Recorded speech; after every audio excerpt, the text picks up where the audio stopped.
Access to debt from banks. That's been an ongoing theme. European banks, Canadian banks have been pulling back because of ESG.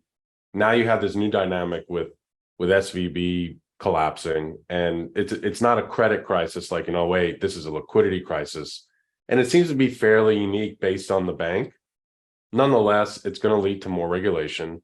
It's going to lead to stricter lending, and I think it's going to be an excuse for a bank that has somewhat of a leftist contingency to its stakeholder base to say, oh no, we can't do oil and gas anymore because of SVB, right? So I think all in all, it just ends up there's less money going to oil and gas as a result of all this. But going again, I want to always tie it back to your partners, your 1,000 investors. Mm-hmm. This latest crisis, these bank runs or the threat of bank runs, how's it all affected everything? And how's that affect their investment strategy? Well, I'm going to slightly take a different view of what you said versus the way I see it. I don't think the banks are going to be put on any more pressure not to lend to fossil fuels because of the liquidity crisis. I think it's worse than that. So the first three banks that have been taken over in the last 45 days, those three banks alone have three times as much FDIC coverage and federal government bailout than all 300 plus banks did in 2008. Three times, but three banks, three times as much as 300 banks in 2008.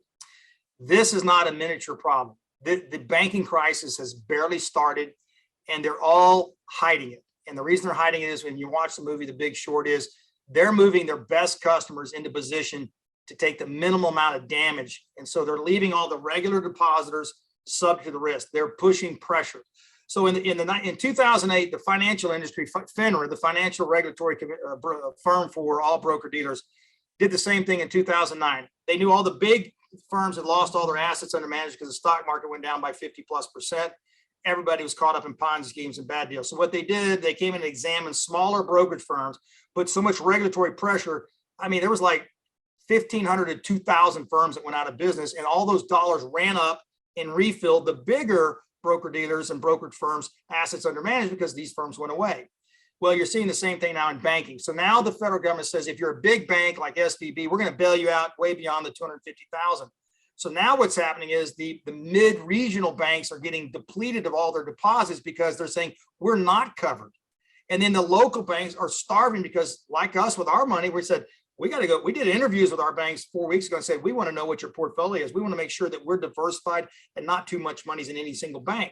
So when you have that happen, it's not about banking choice anymore. It's about which bank is least exposed to the disease of poor lending. This is a credit crisis. And how it's affecting my investors is, let's say I'm a manufacturer and I've got a $5 million line of credit at the bank, and the bank says, you've been a customer for 10 years. You've been running off that line of credit to buy new materials, steel, et cetera, for your manufacturing plant. Well, the bank's looking at their lendable capital and they're saying, wait a minute, now I have Blackstone and I have all these real estate transactions that are showing the true mark-to-market value of my real estate portfolio as a bank is down 25 to 30%. They're now having to set aside capital because the feds are going to come in and say, you must reduce your portfolio by 25%, which means we're 100, 200, $400 million less in capital than we need. Plus our bank stock is down. So that's part of our capital. So what they're doing is they're going back in right now and they're cutting out lines of credit. They're saying you had a $5 million line of credit. Now you have two, or you have one, or you have none. So they're killing the business owners, the entrepreneurs, by reducing the access to cash because they need that cash to cover these distressed or soon to be stressed portfolios of real estate. And so the liquidity crisis is also affecting oil and gas. If I'm a trader and I need 1 billion barrels to deliver the Valero plant by the end of the month, I've had a $50, $100 million line of credit.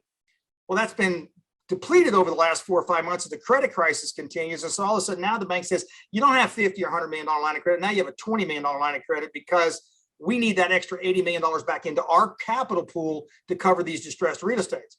So you have all these oil companies trying to sell oil and the traders don't have access to cash. And they're trying to buy it at the last minute. That's why you see oil prices crash around the 8th of the month to about the 25th of the month.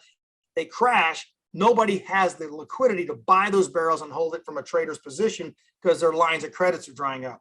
So we have the same situation today happening with commodity prices that happened in 2008. Oil fell from 145 to about $35 a barrel. But after the credit crisis occurred, it took about 11 or 12 months and it kind of leveled off. Then the true economics set in and said, we still have this demand and we don't have but a very limited supply. We better go back and price it according to the market. So then oil ran back up to 90 to $110 a barrel. We're probably in the same exact position with liquidity being absent in the oil market. And that is what my investors are recognizing is, hey, my line of credit for my dental practice, my manufacturing has been cut off. Same things happen to the traders. So we're dealing with a liquidity crisis.